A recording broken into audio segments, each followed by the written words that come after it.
이번 한 주간은 히브리서 3장부터의 말씀을 함께 살펴봤습니다. 계속해서 같은 주제에 따라 기록된 말씀을 묵상했는데요. 하나님께서 하나님의 백성들에게 안식을 약속해 주셨는데 우리가 그 안식에 들어가기까지 우리의 믿음을 굳게 지키자 하는 권면이 계속되었습니다.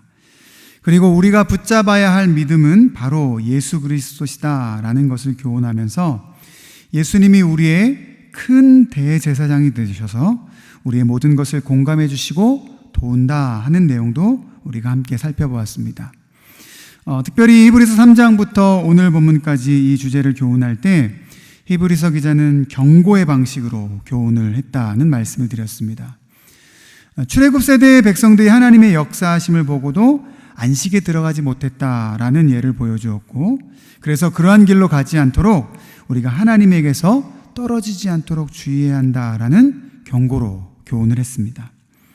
어제 본문에도 핍박 때문에 다시 유대교로 돌아가려고 하는 이들을 언급하면서 어린아이의 신앙에서 머물지 말고 우리가 훈련을 받아 하나님의 뜻을 분별할 수 있는 믿음의 장성한 자가 되자 하는 교훈도 우리가 살펴보았습니다. 오늘 우리가 함께 읽은 본문은 이 3장부터 이어진 내용의 결론과 같은 부분입니다. 먼저 한 가지 다시 한번 분명히 선언하는 것이 있는데, 주중에도 한번 다뤘던 문제입니다. 경고의 방식으로 교훈을 듣다 보면 우리도 하나님의 약속에서 탈락할 수 있는가, 그런 생각을 할 수 있다고 그랬죠. 출애굽 세대 사람들도 그런 사람들이 있었다고 그랬고, 유대교로 다시 돌아가는 사람들도 있었다라고 했으니 하나님의 약속을 받고도 그 약속에서 버려질 수 있는 건가라는 생각을 할 수 있다고 그랬습니다. 그러나 오늘 우리가 읽은 본문에는 그러한 의구심을 가진 사람들을 향해 다시 한번 답을 주죠. 결코 우리는 하나님의 약속에서 떨어지지 않는다라는 것을 분명히 다시 한번 오늘 본문에서 설명해 줍니다. 그리고 지금까지 이렇게 경고의 방식으로 교훈한 그 이유에 대해서도 오늘 본문에 기록이 되어 있습니다. 먼저 우리가 하나님의 약속에서 버려지지 않는다라는 선언을 살펴보겠습니다.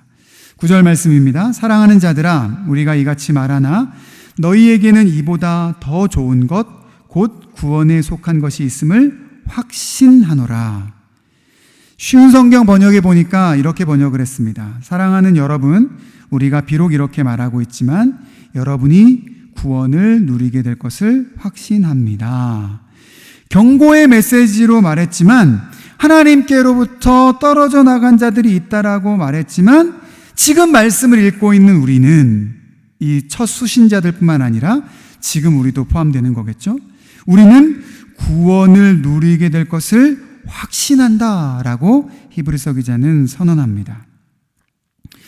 이어지는 10절 말씀에 보면 이렇게 기록이 되어 있습니다. 하나님은 우리의 믿음의 행위와 사랑으로 성도들을 섬기는 것을 잊어버리지 아니하신다. 혹 우리의 믿음의 연약함이 있다고 해도 우리가 걸어온 믿음의 길, 그리고 믿음의 길에서 행하여 온 그 믿음의 행위가 증거가 된다는 것입니다. 하나님은 그것을 절대 잊지 않으신다는 거예요. 여러분, 때로 우리의 믿음이 연약해질 수 있지만 그래도 우리의 삶을 돌아보십시오. 하나님께서 그래도 우리가 믿음의 행함을 살도록 이끌어 오지 않으셨습니까? 예배의 자리를 사모하게 하셨고 우리로 주의 몸된 교회를 섬기게 하셨습니다. 오늘도 이 매일같이 이 은혜 충전소를 통해서 말씀 듣기를 사모하고 있는 것도 하나님이 인도하신 것 아니겠습니까?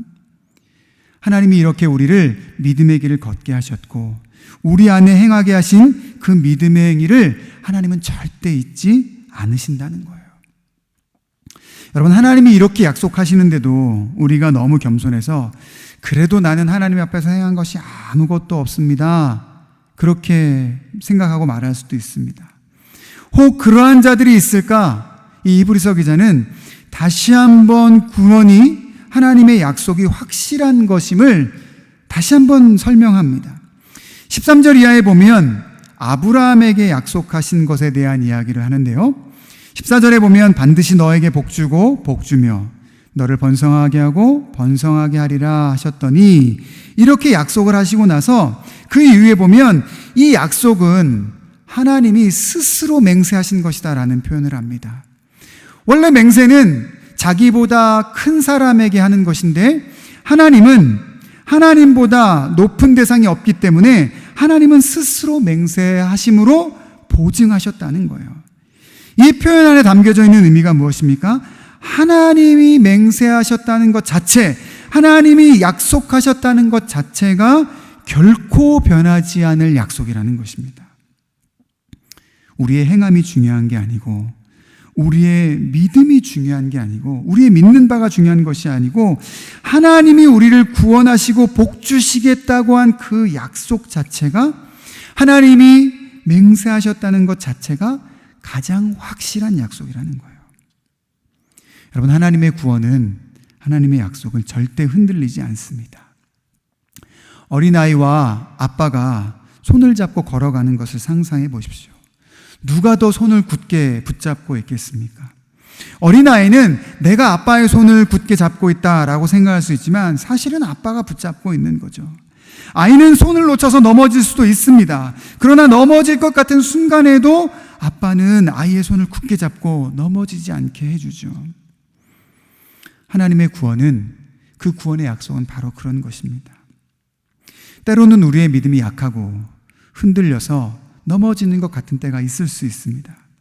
그래서 우리 편에서는 내가 믿음이 약해져서 하나님으로부터 멀어졌구나 하는 생각이 들 수도 있지만 그때도 하나님은 결코 우리 손을 놓지 않으신다는 것입니다. 우리에게 약속하신 안식, 우리에게 약속하신 구원이 결코 흔들리지 않는 것임을 믿고 우리의 믿음을 세워가기를 더욱더 기뻐하는, 그래서 우리의 믿음을 더욱더 든든하게 세워가는 금광의 성도님들 되시기를 주님의 이름으로 축복합니다. 오늘 본문에는 더불어서 지금까지 이렇게 경고의 방식으로 교훈한 이유에 대해서도 설명해 주고 있습니다. 우리가 하나님의 약속에서 떨어질 수 있다라는 것을 진술하기 위함이 아니라는 거예요.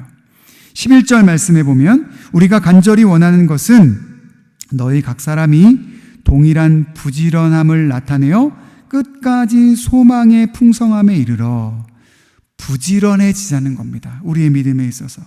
12절 앞부분에도 보면 게으르게 하지 말자 이런 표현이 있습니다. 여러분, 우리는 연약하고 죄된 본성을 가지고 있어서 상과 벌이 없으면 게을러지기 마련입니다. 사실은 어떤 때는 상만 있으면 그 상만 있는 것 자체로도 노력하지 않을 때가 있습니다. 그런 상은 안 받으면 그만이지. 그렇게 해서 상만 있을 때는 또 사람들이 노력하거나 그렇게 하지 않습니다. 뭐가 있어야 사람들이 그나마 노력을 합니까? 벌이 있어야 그나마 사람들이 노력을 해요. 뭔가 잘못되는 것이 있어야 마지노선 지키는 것처럼 그렇게는 되지 말아야지 하면서 그래도 최소한의 노력을 한다는 거예요. 여러분, 일상에서도 생각해 보십시오. 우리가 사회를 살아가는데 많은 규칙들, 법들이 있죠. 교통신호도 그렇습니다. 사실 교통신호는 각 사람의 안전을 위한 법인데도 우리가 시간을 좀 단축하기 위해서 교통신호도 어기고 싶고 그런 마음이 들 때도 있습니다. 그래서 이 사회는 어떻게 합니까? 그것을 안 지키는 사람들에게는, 사실은 그 사람을 위한 것임에도 그것을 안 지키는 사람에게는 뭘 하죠? 벌금을 내게 합니다. 그러면 그나마 사람들이 벌금을 내지 않기 위해서 법을 지켜나가죠.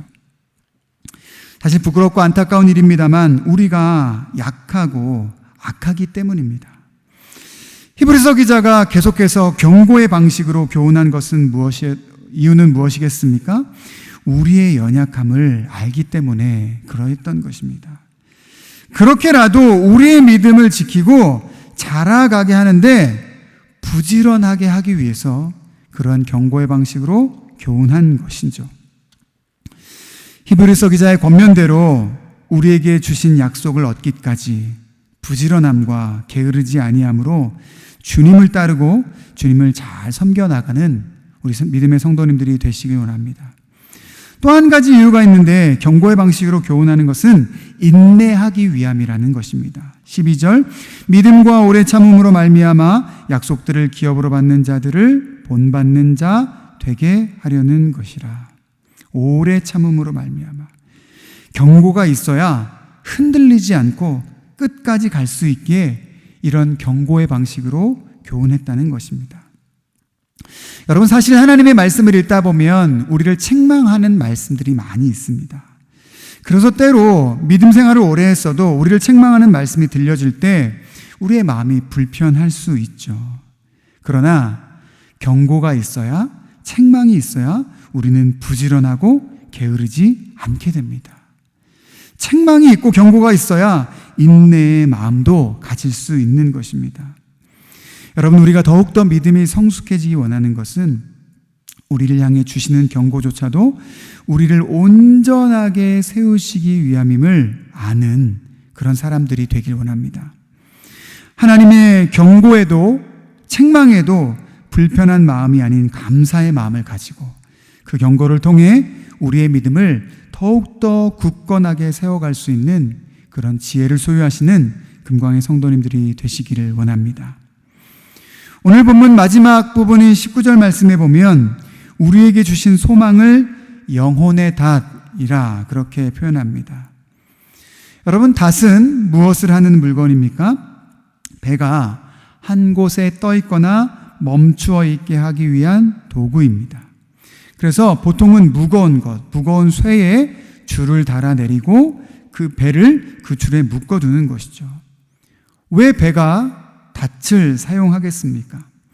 수시로 변하는 물살이나 조류에 떠내려가지 않도록 닷을 사용하는 것이죠. 바다에 풍랑이 일 때 그 풍랑에도 배가 다른 곳으로 가지 않도록 묶어두는 것입니다. 그게 닷의 역할입니다. 여러분, 우리의 믿음의 여정에도 얼마나 많은 일들이 일어납니까? 조류가 일고 풍랑이 있는 것처럼 우리의 믿음의 여정을 흔들어 놓는 일들이 많이 있습니다. 그런데 하나님이 우리에게 주신 안식, 그리고 그 구원의 약속이 우리의 영혼의 닷이라고 합니다. 이 땅에서 수많은 일들이 일어나도 그 일 가운데도 우리를 흔들리지 않게 붙들어 주는 것이라는 거예요. 여러분, 예수 그리스도가, 그리고 예수 그리스도를 통해 이루신 구원의 역사가 우리의 영혼에 닫힌 줄 믿습니다. 하나님이 약속하신 안식, 그 구원의 약속이 우리의 영혼에 닫힌 줄 믿습니다. 그 영혼의 닫에 우리의 믿음의 삶을 단단히 묶어서 이 땅의 수많은 우리의 삶은 흔드는 일들 가운데서도 우리의 믿음을 굳게 지켜나가는 금광의 성도님들이 되시길 원합니다. 그래서 주님 오시는 그날까지 우리의 믿음을 칭찬받는 믿음으로 잘 세워가시는 우리 모든 금광의 성도님들 되시기를 주님의 이름으로 축복합니다. 이 시간 함께 나누었던 말씀을 기억하며 기도의 자리로 나아가겠습니다.